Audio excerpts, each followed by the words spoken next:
Assalamualaikum warahmatullahi wabarakatuh. Saya Sri Kartika Afini akan mempresentasikan artikel dengan judul A Survey Study into Participation in Goal Setting, Fairness, and Goal Commitment, Effects of Including Multiple Types of Fairness. Termasuk kepada pendahuluan, penelitian ini memperluas penelitian sebelumnya berdasarkan teori penetapan tujuan dan pertukaran sosial.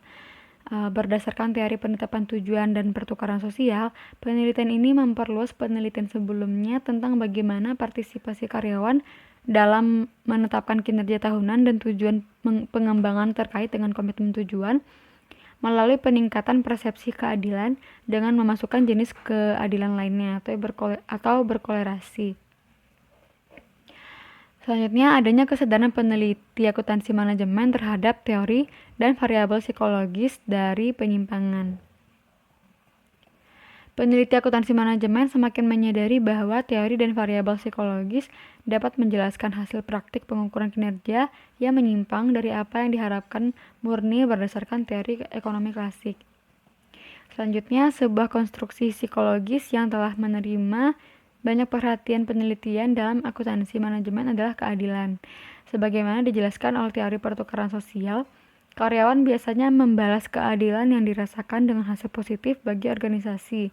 Contoh hasil positif dari literatur akuntansi manajemen adalah peningkatan kinerja, kepercayaan pada atasan mereka, komitmen organisasi, dan komitmen tujuan. Selanjutnya, studi saat ini berfokus pada komitmen tujuan. Komitmen tujuan mencerminkan kemauan seseorang karyawan untuk mengerahkan upaya untuk mencapai tujuan dan merupakan sesuatu yang penting dari kinerja pekerjaan. Organisasi yang diteliti dalam studi ini menggunakan tujuan sebagai target terkait kinerja tertentu dan tujuan pengembangan pribadi yang lebih umum yang ditentukan dalam rapat kinerja tahunan. Dalam literatur psikologi, terdapat 4 jenis keadilan. Yang pertama ada prosedural, distributif, interpersonal, dan informasional. Studi saat ini mengikuti saran RAND 1998 dan juga memasukkan keadilan interpersonal dan informasional untuk mengetahui jenis keadilan apa yang menjelaskan varian paling unik dari komitmen tujuan. Alasan lain untuk memasukkan keempat jenis keadilan dalam penelitian ini adalah untuk mengurangi bias variabel yang dihilangkan dibandingkan dengan penelitian sebelumnya yang hanya memasukkan keadilan prosedural saja. Tujuan dari penelitian ini adalah untuk mendapatkan wawasan yang lebih mendalam tentang dimensi keadilan apa yang menerjemahkan efek partisipasi dalam penetapan tujuan untuk meningkatkan komitmen tujuan itu sendiri. Partisipasi dalam penetapan tujuan menyangkut pengaruh karyawan dalam menetapkan sasaran kinerja tahunan individu yang dievaluasi. Dalam organisasi yang diteliti, partisipasi dalam penetapan tujuan mencakup pengaruh terhadap isi tujuan, tingkat kesulitannya, dan bobot yang diberikan pada tujuan untuk menentukan kenaikan gaji atau bonus. Sebagai kontribusi pertama, studi ini memperluas pengetahuan tentang bagaimana partisipasi dalam penetapan tujuan terkait dengan komitmen tujuan melalui peningkatan persepsi keadilan. Studi ini menemukan efek langsung positif antara partisipasi dan komitmen tujuan, serta efek tidak langsung positif melalui keadilan distributif dan informasional. Selain itu, pengaruh tidak langsung melalui keadilan interpersonal tidak signifikan, dan arah pengaruh tidak langsung melalui keadilan prosedural bergantung pada variabel lain apa yang ditambahkan ke analisis. Hasilnya penting bagi peneliti maupun praktisi.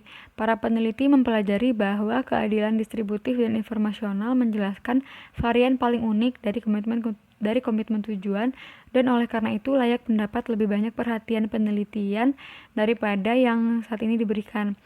Praktisi belajar bahwa keadilan distributif dan informasional adalah kunci untuk merangsang komitmen tujuan. Selanjutnya, sebagai kontribusi kedua, penelitian ini menjelaskan bagaimana fenomena supresor menyebabkan temuan yang tidak konsisten pada mediasi keadilan prosedural dalam kaitannya dengan partisipasi dan komitmen tujuan, serta bagaimana menghadapi fenomena tersebut.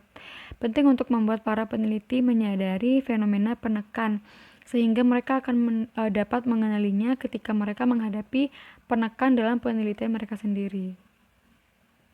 Terdapat beberapa bentuk penekanan yang semuanya memiliki kesamaan, yaitu nilai absolut dari koefisien regresi meningkat setelah dimasukkannya variabel ekstra independen.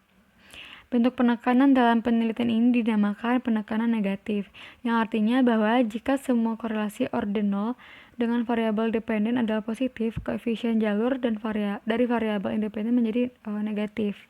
Terdapat 3 cara alternatif untuk menangani efek penekanan yang diharapkan ditawarkan bagi peneliti yang merancang studi survei termasuk keadilan prosedural. Yang pertama, untuk hanya memasukkan jenis keadilan yang dianggap paling penting untuk hubungan yang diperiksa menurut teori yang relevan. Yang kedua, untuk memasukkan 4 jenis keadilan dan variabel lain yang berpotensi berkolerasi dan secara eksplisit menangani fenomena penekan. Dan yang ketiga, untuk memilih ukuran yang secara khusus mengukur aspek keadilan prosedural yang diminati, yaitu partisipasi atau keadilan keseluruhan. Kita masuk kepada teori. Model teoritis penelitian ini dibangun atas 2 teori. Yang pertama, teori pertukaran sosial, dan yang kedua, teori penetapan tujuan. Di mana teori pertukaran sosial adalah teori tertua dan paling umum digunakan untuk menjelaskan dampak keadilan pada sikap dan perilaku di tempat kerja yang merupakan bagian utama dari model penelitian saat ini. Dan teori penetapan tujuan, menurut teori penetapan tujuan itu, partisipasi dalam penetapan tujuan adalah cara untuk meningkatkan komitmen tujuan. Partisipasi dalam penetapan sasaran dan komitmen sasaran. Partisipasi dalam penetapan tujuan adalah tingkat keterlibatan yang dirasakan karyawan dalam menciptakan tujuan mereka sendiri. Dan partisipasi terdiri dari kontrol proses, suara, dan kontrol keputusan dan melibatkan berbagai informasi antara bawahan dan atasan. Teori penetapan tujuan membedakan 2 jenis faktor yang mempengaruhi komitmen tujuan. Yang pertama, faktor yang membuat pencapaian tujuan itu penting bagi orang, dan faktor yang mempengaruhi keyakinan bahwa mereka dapat mencapai tujuan tersebut. Kedua faktor tersebut dipengaruhi secara positif oleh partisipasi. Tujuan yang ditetapkan secara partisipatif dikatakan lebih penting bagi karyawan karena mereka setidaknya sebagian memiliki tujuan tersebut dan meningkatkan efikasi diri dengan merangsang pertukaran informasi antara karyawan dan atasan mereka. Partisipasi dan keadilan prosedural. Partisipasi dan keadilan prosedural memiliki banyak kesamaan. Awalnya, definisi keadilan prosedural bahkan mirip dengan partisipasi. Keadilan prosedural dulu dipandang sebagai persepsi keadilan yang berasal dari suara atau pengaruh dalam proses. Berikutnya, menurut Leventhal 1980 dan rekan membuat konsep keadilan prosedural sendiri. Mereka mendefinisikan keadilan prosedural sebagai penggunaan proses yang pertama itu konsisten, akurat, tanpa bias, dapat diperbaiki, representatif, dan etis. Selain keadilan prosedural, ada 3 jenis keadilan yang dibedakan. Yang pertama, distributif, yang kedua, interpersonal, dan yang ketiga, informasional. Mediasi keadilan dalam hubungan komitmen partisipasi tujuan. Karena keadilan diyakini sebagai keadaan psikologis paling penting yang diperlukan untuk memperoleh hasil positif dari partisipasi, ia sering ditambahkan sebagai mediator dalam hubungan komitmen partisipasi tujuan. Kita masuk kepada hipotesis, yang dimana hipotesis pertama yaitu partisipasi berhubungan positif dengan komitmen tujuan. Hipotesis kedua, hubungan antara partisipasi dan komitmen tujuan dimediasi secara positif oleh keadilan prosedural, keadilan distributif, keadilan interpersonal, dan keadilan informasi. Kita masuk kepada metode. Responden sebuah survei berbasis web telah didistribusikan melalui email di antara 405 karyawan yang bekerja di 80 kantor cabang Belanda dari sebuah badan kepegawaian internasional yang besar selama setidaknya 1 tahun. Organisasi ini sangat menarik untuk penelitian ini karena evaluasi dan pengaturan kompensasi sebagai bagian dari penetapan tujuan yang dilakukan telah distandarisasi di antara semua karyawan, yang membuat tanggapan karyawan terhadap kuesioner sebanding, dan pada saat yang sama ada banyak varian dalam pengaruh karyawan terhadap tujuan. Kinerja karyawan dievaluasi berdasarkan kesepakatan yang dibuat setiap tahun antara karyawan dan atasan dan didaftarkan dengan menggunakan formulir standar yang terdiri dari 3 komponen. Yang pertama, kesepakatan hasil, yang terdiri dari target yang dapat diukur berkaitan dengan output dan hasil lainnya. Isi dari tujuan ini dan target yang menyertainya telah ditentukan sebelumnya untuk setiap jenis pekerjaan tertentu, sehingga karyawan tidak memiliki pengaruh terhadapnya, tetapi mungkin memiliki pengaruh pada bobot yang ditempatkan pada komponen ini dalam evaluasi keseluruhan. Yang kedua, tugas inti, yaitu masukan yang harus disampaikan untuk mencapai target hasil. Jenis tugas yang telah ditentukan sebelumnya untuk setiap jenis pekerjaan tertentu. Itu bergantung kepada atasan. Karyawan memiliki pengaruh pada target dan bobot yang ditempatkan pada komponen ini dalam mengevaluasi secara keseluruhan. Dan yang ketiga, pengembangan pribadi, yang terdiri dari tujuan yang berkaitan dengan pengembangan pribadi dan kesepakatan tentang bagaimana tujuan tersebut dapat dicapai. Kita masuk kepada hasil.